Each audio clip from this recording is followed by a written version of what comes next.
Hello friends, Satyan private ITI की digital learning class में आप सभी का स्वागत। आज आप लोगों के लिए DC जनरेटर से रिलेटेड क्वेश्चन आंसर लेके आए हैं। देखिए, क्योंकि पिछले क्लास में भी हम लोगों ने पढ़े थे 15 तक, आज हम लोग 16 से आगे बढ़ते हैं। 16 नंबर क्वेश्चन देखिए क्या दिया हुआ है। डीसी जनरेटर में इंटरपोल कैसे जुड़े होते हैं। बता रहा है कि इंटरपोल जो है लगाया जाता है वह जो है किस में जुटा हुआ होता है। ऑप्शन में देखिए क्या दिया हुआ है। आर्मेचर के साथ श्रृंखला में, यानी आर्मेचर के साथ श्रेणी क्रम में। ऑप्शन नंबर बी क्या दिया है, आर्मेचर के साथ समांतर में।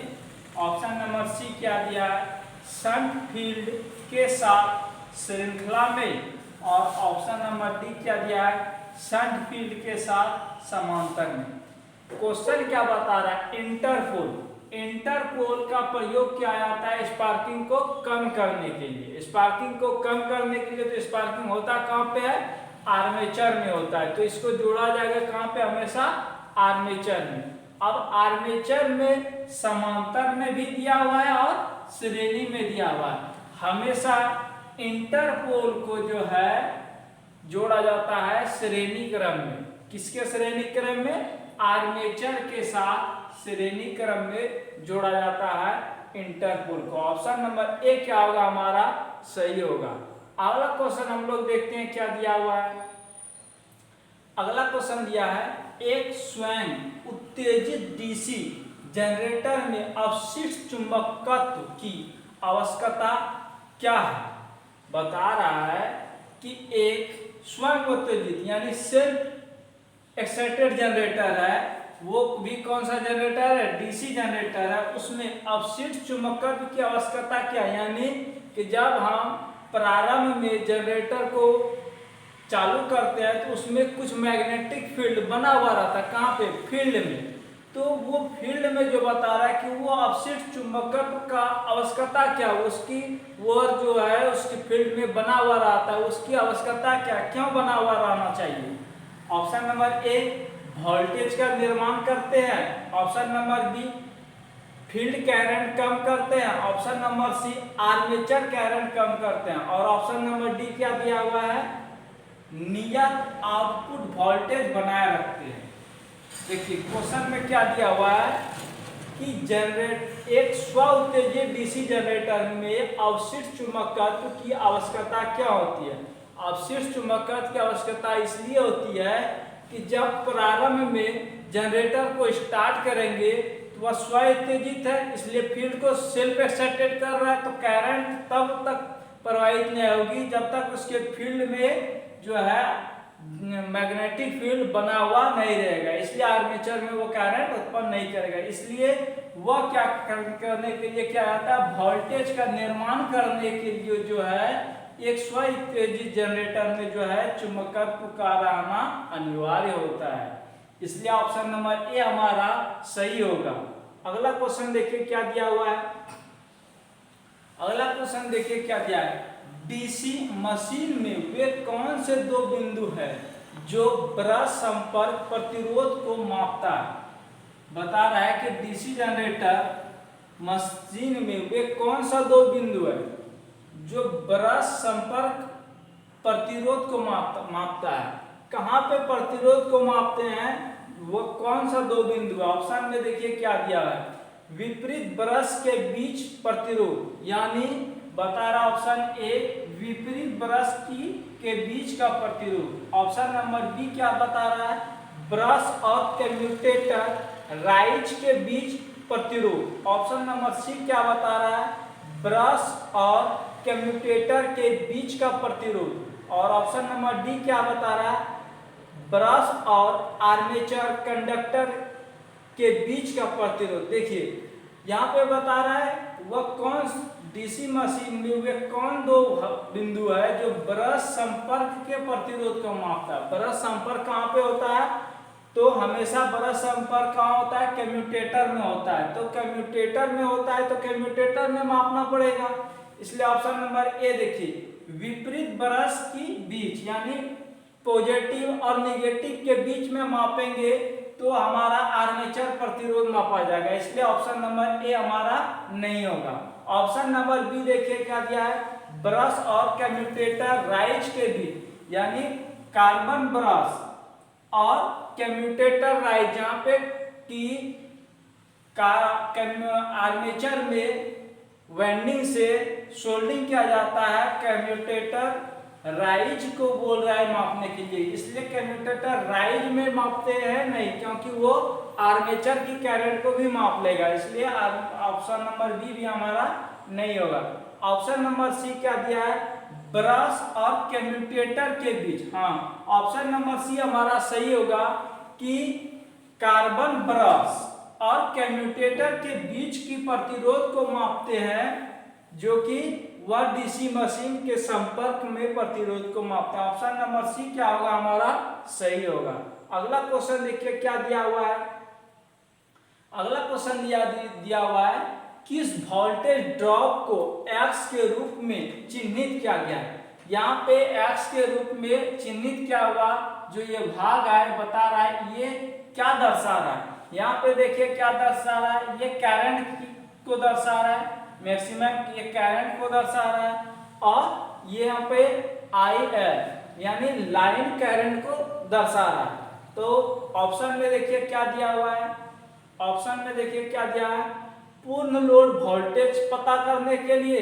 Option number B armature voltage पता करने के लिए। Option C armature reaction drop, और option number D shunt field voltage drop. तो क्वेश्चन देखिए क्या दिया हुआ है कि यहाँ पे आर्मेचर का दिया हुआ है, इसलिए ये आर्मेचर का वोल्टेज ड्रॉप होगा, क्योंकि आर्मेचर ड्रॉप करंट जो है ये देखिए ये जो दर्शा रहा है ये ड्रॉप कर रहा है, ये नीचे गिर रहा है। ये यदि ऊपर जाता तब तो ये बढ़ता, लेकिन ये नीचे जा रहा है, और इसलिए हमारा आर्मेचर ड्रॉप होगा। ऑप्शन में देखिए क्या दिया है, आर्मेचर, ऑप्शन नंबर सी हमारा सही होगा, आर्मेचर रिएक्शन ड्रॉप। आर्मेचर की जो करंट के रिएक्शन हो रहा है वो क्या हो रहा है, ड्रॉप कर रहा है, इसलिए ऑप्शन नंबर सी हमारा क्या होगा, सही होगा। अगला क्वेश्चन देखिए क्या दिया हुआ है, यदि अगला क्वेश्चन क्या है, कंपाउंड जनरेटर का नाम क्या है, बता रहा है कंपाउंड जनरेटर का नाम क्या है यदि शंट फील्ड आर्मेचर के साथ समांतर में जुटा हुआ है। ये कौन सा जनरेटर, सबसे पहले ये बता दिया कि ये कंपाउंड जनरेटर है, लेकिन कंपाउंड जनरेटर दो तरह होता है, एक लॉन्ग शन कंपाउंड जनरेटर है, दूसरा शॉर्ट शन कंपाउंड जनरेटर। लेकिन यहाँ बता रहा है कि यदि शंट फील्ड आर्मेचर के साथ समांतर में जुटा है, यानी आर्मेचर के साथ जुटा हुआ है, और किस में जुटा हुआ है, समांतर में जुटा हुआ है। इसलिए ऑप्शन में देखते हैं क्या दिया हुआ है, option number A long shunt compound generator, option number B संचायी यौगिक जनरेटर, ऑप्शन नंबर सी विभेदक यौगिक जनरेटर, ऑप्शन नंबर डी लघु शन जनरेटर। यानी long shunt compound generator, cumulative compound generator, differential compound generator और शॉर्ट शन कंपाउंड जनरेटर। तो यहाँ पे कंपाउंड जनरेटर तो है, ये तो बता रहे हैं, लेकिन शंट फील्ड जो है आर्मेचर के साथ समांतर में जुटा हुआ है, ये शॉर्ट शंट में जुटा हुआ है, क्योंकि आर्मेचर के जस्ट बगल में जुटा हुआ है शंट फील्ड। इसलिए ऑप्शन नंबर डी हमारा क्या होगा, सही होगा, शॉर्ट शंट कंपाउंड जनरेटर यानी लघु शंट यौगिक। ऑप्शन नंबर डी क्या होगा हमारा सही होगा। अगला क्वेश्चन देखिए क्या दिया हुआ है, देखिए अगला क्वेश्चन क्या है, क्यों एक डीसी जनरेटर के आर्मेचर कोर पतलित है, यानी आर्मेचर का जो कोर होता है वो पतली पतली पत्ती का बना होता है। ये क्यों बनाया होता है, इसका कारण क्या होता है, ये कह रहा है क्वेश्चन। तो ऑप्शन में देखिए क्या दिया हुआ है, ए नंबर क्या है, ताम्र हानि को कम करने के लिए। ऑप्शन नंबर बी, घर्षण हानि को कम करने के लिए। ऑप्शन सी, हिस्टैरिसीस हानि को कम करने के लिए। ऑप्शन नंबर डी, भंवर धारा हानि को कम करने के लिए। देखिए, क्यों एक डीसी जनरेटर के आर्मेचर को पतली है, यानी पतला जो उसका जो है बनाया जाता है कोर, क्यों? तो ताम्र हानि के लिए आर्मेचर की जो है, आर्मेचर में जो वाइंडिंग की जाती है उसकी साइज पे डिपेंड करता है, इसलिए ऑप्शन नंबर ए जो है हमारा ताम्र हानि नहीं होगा। ऑप्शन नंबर बी, घर्षण हानि को कम करने के लिए। घर्षण हानि कम करने के लिए वो हमेशा कहाँ पे कार्य करेगा, बेरिंग पे, इसलिए यहाँ तो बता रहा है आर्मेचर का कोर, इसलिए ऑप्शन नंबर बी भी हमारा नहीं होगा। उसके बाद क्या है, हिस्टैरिसीस लॉ। हिस्टैरिसीस लॉ जो है क्या होता है कि जब हम मैग्नेटिक फील्ड बनाते हैं तो जब तुरंत फिर से दोबारा उसी पोल पे मैग्नेट फील्ड बनाया जाता है तो पहले क्या करता है, उसको लॉस करता है, मैग्नेट को खत्म करता है, फिर पुनः वो बनाता है, इसलिए ऑप्शन नंबर सी भी हमारा नहीं होगा। ऑप्शन नंबर डी, भंवर धारा हानि को कम करने के लिए हमेशा ट्रांसफार्मर हो या मोटर हो, सभी में लेमिनेटेड कोर जो बनाया जाता है वो क्या बनाया जाता है, पतली पतली पत्ती को जोड़ के बनाया जाता है। क्यों बनाया जाता है, क्योंकि वहां पे भंवर धारा हानि को कम करने के लिए किया जाता है। ऑप्शन नंबर डी क्या होगा हमारा, सही होगा। अगला क्वेश्चन देखिए क्या दिया हुआ है। अगला क्वेश्चन है, डीसी जनरेटर का आर्मेचर प्रतिरोध बहुत कम क्यों है? बता रहा है कि डीसी जनरेटर का जो है आर्मेचर प्रतिरोध बहुत कम है, इसका कारण क्या हो सकता है? ऑप्शन नंबर ए क्या है, आर्मेचर धारा कम करते हैं इसलिए वो जो है प्रतिरोध कम हो जाता है। ऑप्शन नंबर बी क्या है, आर्मेचर वोल्टेज ड्रॉप को कम करते हैं तब होता है। ऑप्शन नंबर सी क्या है, कम वजन के साथ आर्मेचर चलाते हैं इसीलिए उसका प्रतिरोध कम होता है। ऑप्शन नंबर डी क्या है, आर्मेचर का तापमान कम रहने के कारण होता है प्रतिरोध कम।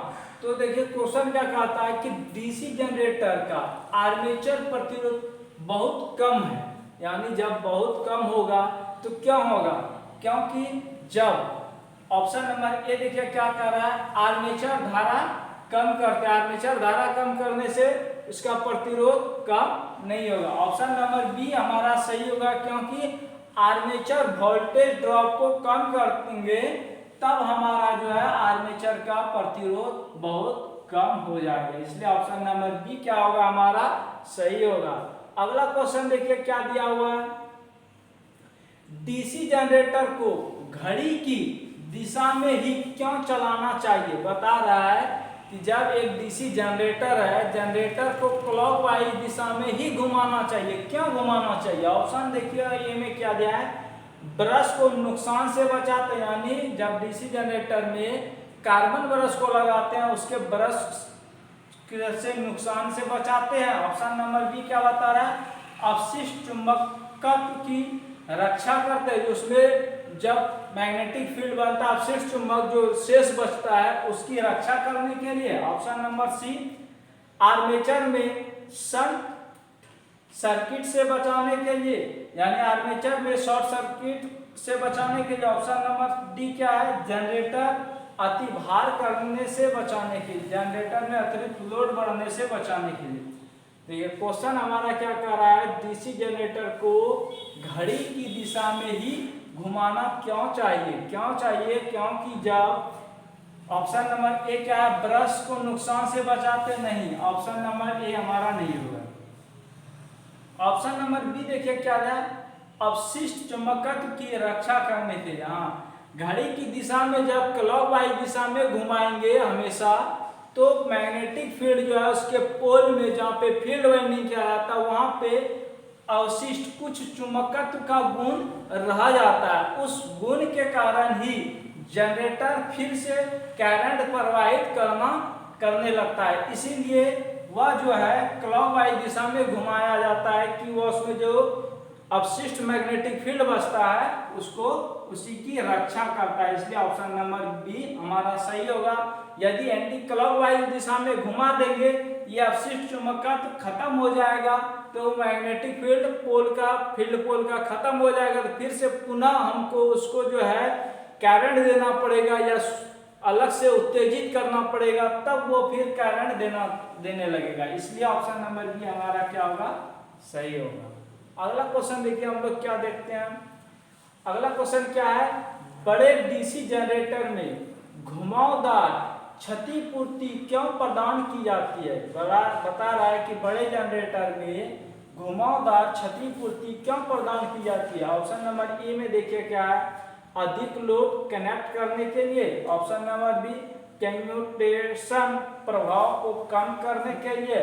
ऑप्शन नंबर सी देखिए क्या दिया हुआ है, आर्मेचर प्रतिक्रिया प्रभाव को बेअसर करने के लिए। ऑप्शन नंबर डी क्या है, जनरेटर की दक्षता बढ़ाने के लिए। क्वेश्चन देखिए हमारा क्या कह रहा है, बड़े डीसी जनरेटर में घुमावदार क्षतिपूर्ति को क्यों प्रदान की जाती है। इसलिए की जाती है क्योंकि ऑप्शन नंबर ए देखिए क्या, अधिक लोड कनेक्ट करने के लिए। अधिक लोड कनेक्ट करने के लिए घुमावदार क्षतिपूर्ति का प्रदान नहीं किया जाता, इसलिए ऑप्शन नंबर ए हमारा नहीं है। ऑप्शन नंबर बी क्या है, कम्यूटेशन प्रभाव को कम करने के लिए। कम्यूटेशन प्रभाव कम करने के लिए क्या किया जाता है, डैम्पर वाइंडिंग किया जाता है, इसलिए ऑप्शन नंबर बी भी हमारा नहीं होगा।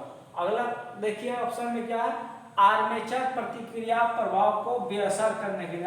ऑप्शन नंबर सी हमारा सही होगा, क्योंकि आर्मेचर प्रतिक्रिया का प्रभाव को जब हम बेअसर कर देंगे तब जो है हमारा सही होगा। क्वेश्चन देखिए क्या कह रहा है कि घुमावदार क्षतिपूर्ति क्यों प्रदान की जाती है। इसलिए की जाती है कि वह आर्मेचर की प्रतिक्रिया को, जो आर्मेचर में प्रभाव पड़ रहा है उसको बेअसर कर देगा, यानी कि उसकी असर नहीं आने देगा, इसलिए ऑप्शन नंबर सी हमारा क्या होगा, सही होगा। अगला क्वेश्चन देखिए क्या दिया हुआ है। अगला क्वेश्चन है, डीसी जनरेटर के वोल्टेज का निर्माण करने में विफल होने का क्या कारण है। बता रहा है एक डीसी जनरेटर है जो कि वोल्टेज का निर्माण करने में वो विफल हो जा रहा है, इसका कारण क्या, यानी वोल्टेज का निर्माण नहीं कर पा रहा है, इसका कारण क्या हो सकता है। ऑप्शन नंबर ए में क्या रहा है, ढीले ब्रश संयोजन। ऑप्शन नंबर बी आर्मेचर प्रतिरोध अधिक है। ऑप्शन नंबर सी फील्ड प्रतिरोध क्रांतिकारी प्रतिरोध से ऊपर है। Option number D prime mover rated गति से ऊपर चल रहा है। बता रहा है क्वेश्चन क्या कर रहा है, डीसी जनरेटर में वोल्टेज निर्माण करने में विफल होने का क्या कारण। बता रहा है कि एक डीसी जनरेटर है जो कि वोल्टेज का निर्माण नहीं कर सक रहा है, इसका कारण क्या हो सकता है। ऑप्शन नंबर ए देखिए क्या है, ढीले ब्रश संयोजन। जब ढीला ब्रश होगा तो रुक रुक के करंट आएगा, लेकिन करंट देगा, इसलिए ऑप्शन नंबर ए हमारा नहीं होगा। ऑप्शन नंबर बी क्या है, आर्मेचर प्रतिरोध अधिक है। जब आर्मेचर का प्रतिरोध अधिक होगा, भले अधिक प्रतिरोध होगा तो कम वोल्टेज देगा, लेकिन करंट वो देगा, इसलिए ऑप्शन नंबर बी भी हमारा नहीं होगा।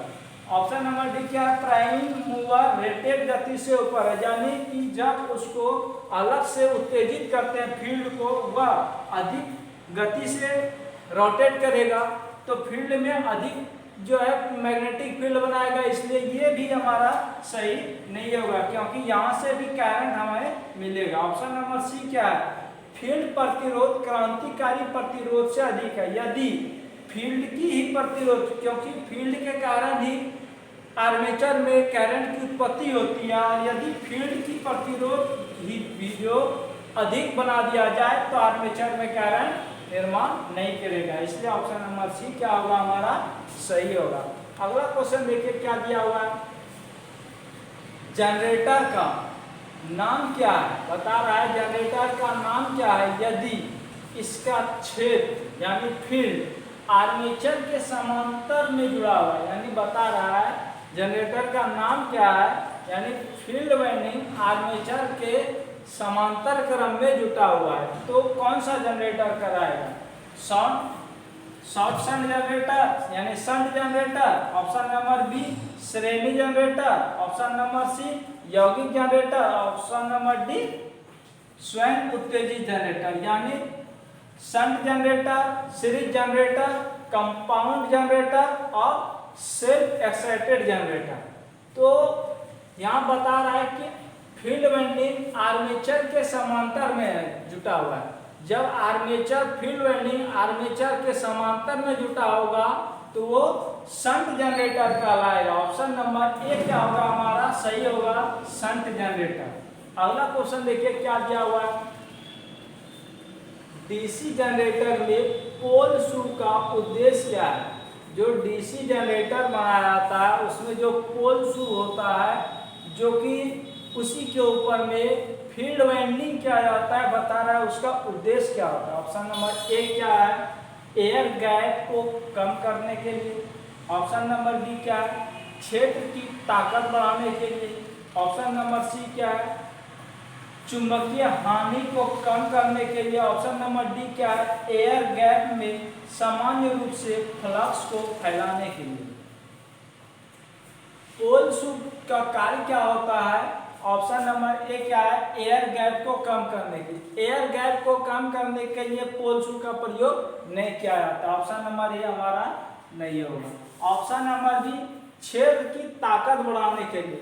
मैं बता रहा है कि मैं चुंबकीय क्षेत्र जो है उसकी ताकत बढ़ाने के लिए क्या जाता है। ऑप्शन नंबर बी भी हमारा नहीं होगा। ऑप्शन नंबर सी क्या है, चुंबकीय हानि को कम करने के लिए, मैग्नेटिक फ्लक्स जो उसकी हानि को कम करने के लिए नहीं किया जाता। ऑप्शन नंबर सी भी हमारा नहीं होगा। ऑप्शन नंबर डी क्या है, एयर गैप में सामान्य रूप से फ्लक्स को फैलाने के लिए।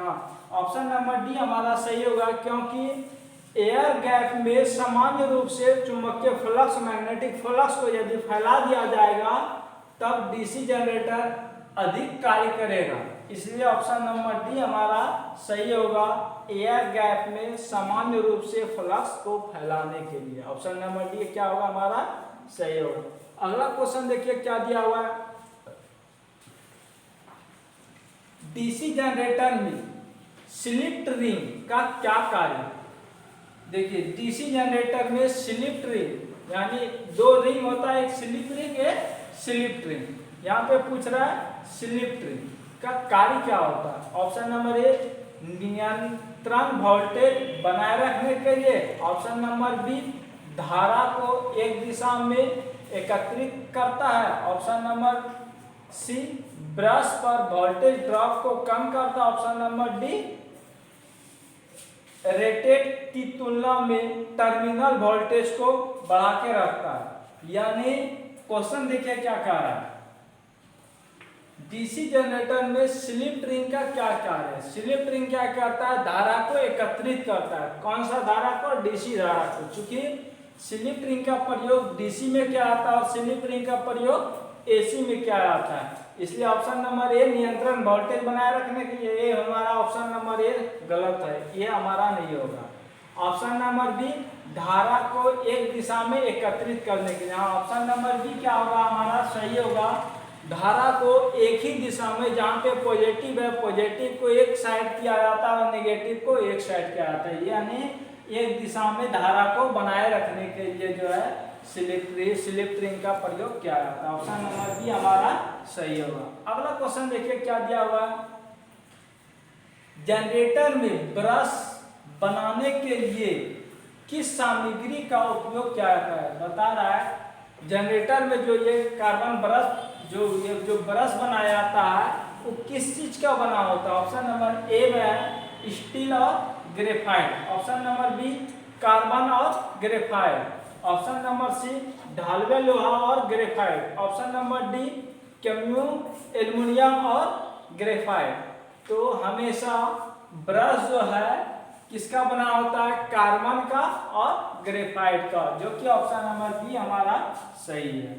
अगला क्वेश्चन देखिए क्या दिया हुआ है, क्यों डीसी जनरेटर अपने अवशिष्ट चुंबकत्व खो देते हैं। बता रहा है कि डीसी जनरेटर जो है अपने अवशिष्ट को क्यों खो देता है, यानी जो मैग्नेटिक फील्ड जो बना हुआ रहता है उसको खो देता है। क्यों खो देता है। ऑप्शन ए क्या कह रहा है, भार में भारी शॉर्ट सर्किट है, यानी भार में भारी शॉर्ट सर्किट है। ऑप्शन नंबर बी, बिना लोड के लगातार चल रहे हैं। ऑप्शन नंबर सी, बिना रुके के लगातार चले, यानी बिना रुके ही लगातार चल रहे हैं। ऑप्शन नंबर सी, रोटेशन की दिशा अक्सर बदलती है। हाँ, अभी हमने बताया ना क्या कि यदि डीसी जनरेटर को क्लॉकवाइज दिशा में ही घुमाए के रखेंगे तो वो जो अवशिष्ट चुंबकत्व को बनाए रखता है। यदि उसकी दिशा को हमेशा कभी क्लॉकवाइज कभी एंटी क्लॉकवाइज दिशा में घुमाते रहेंगे तो वो क्या करेगा, रोटेशन की दिशा जब बदलेंगे तब क्या करेगा, वो अपशिष्ट जो चुंबकत्व जो है उसको खो देगा। इसलिए ऑप्शन नंबर डी क्या होगा हमारा सही होगा। तो आज के लिए बस हम लोग इतना ही, कल मिलते हैं। Thank you.